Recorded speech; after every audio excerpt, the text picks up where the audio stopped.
বিসমিল্লাহির রহমানির রহিম। আসসালামু আলাইকুম। প্রিয় দর্শক শ্রোতা ভাই বোনেরা, আপনারা যে যেখান থেকে আমার এই ভিডিওটি দেখছেন, সবাইকে আমার আন্তরিক শ্রদ্ধা এবং ভালোবাসা রইল। অন্যান্য জাতি ধর্মের ভাই বোনদেরকে আমার আদাব নমস্কার জানাই। প্রিয় দর্শক, শেখ হাসিনা বাংলাদেশে ফিরবেন বীরের বেশে, এই বাক্যটি এখন সামাজিক মাধ্যমে ঝড় তুলেছে।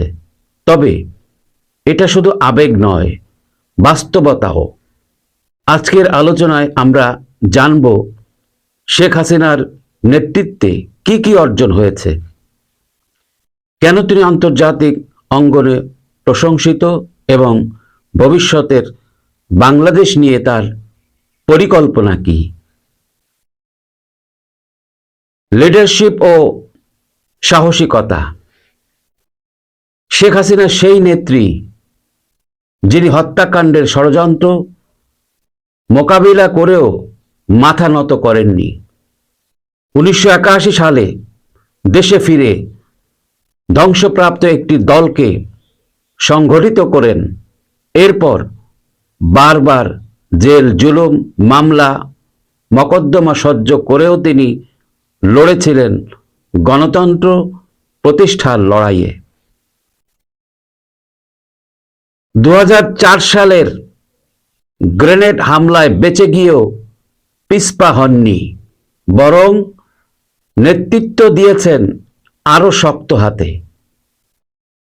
পদ্মা সেতু ও উন্নয়ন। পদ্মা সেতু, যেটিকে বিশ্বব্যাংক বাতিল করেছিল, সবাই বলেছিল হবে না, কিন্তু শেখ হাসিনা বলেছিলেন নিজস্ব অর্থায়নে করব, এবং তিনি করেও দেখালেন। এটাই ছিল তার আত্মবিশ্বাসের প্রতীক। অন্যান্য বড় প্রকল্প, মেট্রো রেল, রূপপুর পারমাণবিক বিদ্যুৎ কেন্দ্র, বঙ্গবন্ধু স্যাটেলাইট, ডিজিটাল বাংলাদেশ প্রকল্প। নারীর ক্ষমতায়ন ও মানবিকতা। শেখ হাসিনা বাংলাদেশের নারীদের জন্য একটি অনুকরণীয় উদাহরণ। গ্রামীণ নারীদের জন্য ভাতা, গার্মেন্টস কর্মীদের নিরাপত্তা, মেয়ে শিশুদের শিক্ষায় অগ্রাধিকার, এবং রোহিঙ্গা ইস্যুতে তার মানবিক ভূমিকা। এই কারণে তিনি আন্তর্জাতিকভাবে বারবার পুরস্কৃত হয়েছেন। আন্তর্জাতিক স্বীকৃতি ও ভূ রাজনীতি। UN champion of the earth award, planet 50-50 by UN women.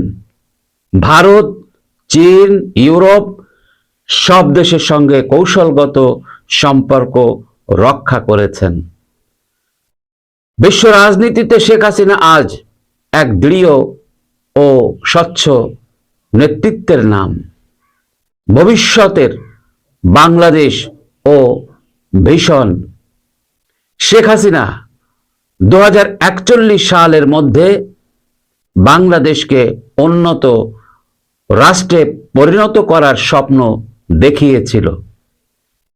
Smart Bangladesh, job sector ও উদ্যোক্তা উন্নয়ন, স্বাস্থ্য ও শিক্ষা খাতে আধুনিকীকরণ। এই স্বপ্ন বাস্তবায়নের জন্য তিনি আবার ফিরছেন, এইবার বীরের বেশে। শেখ হাসিনা ফিরে আসা মানে একটি অবিচল নেতৃত্বের ফিরে আসা, উন্নয়নের ধারাবাহিকতা এবং সাহসী রাজনীতির প্রতীক। এই বাংলাদেশ গড়ার লড়াইয়ে আপনি কি বলবেন? মন্তব্য করুন, ভিডিওটি শেয়ার করুন, আর আমাদের চ্যানেল সাবস্ক্রাইব করুন।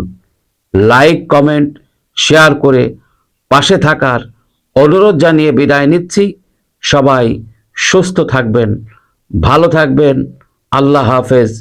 আসসালামু আলাইকুম।